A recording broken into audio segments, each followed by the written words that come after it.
થાળી કેમ વાગતી નથી રે, વેવાણ કેમ બોલતી નથી રે, થાળી કેમ વાગતી નથી રે, વેવાણ કેમ બોલતી નથી રે, થાળીને વાગવું જોઈએ રે, વેવાણને બોલવું જોઈએ રે, થાળીને વાગવું જોઈએ રે, વેવાણને બોલવું જોઈએ રે,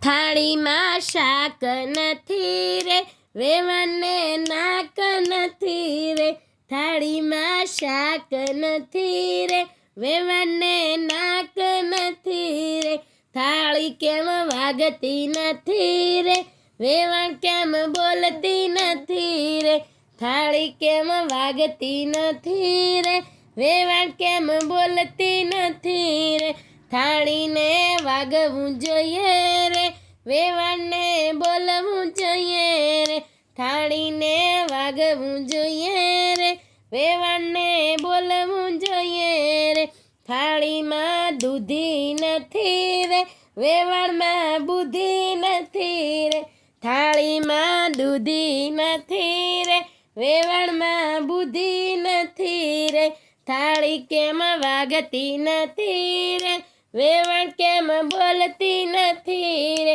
થાળી કેમ વાગતી નથી રે, વેવાણ કેમ બોલતી નથી રે, થાળીને વાગવું જોઈએ રે, વેવાણને બોલવું જોઈએ રે, થાળીને વાગવું જોઈએ રે, વેવાણને બોલવું જોઈએ રે, થાળીમાં ભાત નથી રે, વેવાણને દાંત નથી રે, થાળીમાં ભાત નથી રે, વેવાણને દાંત નથી રે, થાળી કેમ વાગતી નથી રે, વેવાણ કેમ બોલતી નથી રે, થાળીને વાગવું જોઈએ રે, વેવાણને બોલવું જોઈએ રે, થાળીને વાગવું જોઈએ રે, વેવાણને બોલવું જોઈએ રે,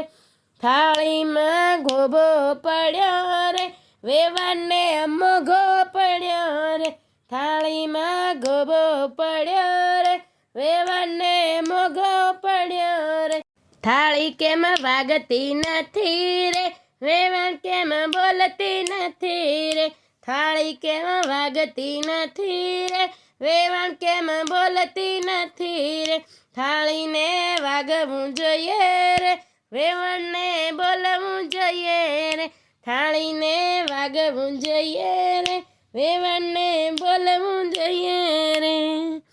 આ ફટાણું આપને કેવું લાગ્યું તે મને કમેન્ટ બોક્સમાં જરૂરથી જણાવજો, અને મંત્રમુગ્ધ સત્સંગ ચેનલને સબસ્ક્રાઈબ જરૂરથી કરી લેજો, જેથી કરીને આપને અવનવા વિડીયો મળતા રહે. ધન્યવાદ. અને હા, લગ્નમાં મીઠાઈ ને આઈસ્ક્રીમ ઓછો ખાજો, જેથી કરીને તમને શરદી ના થઈ જાય અને તમારો અવાજ મારી જેમ બેસી પણ ના જાય. ધન્યવાદ.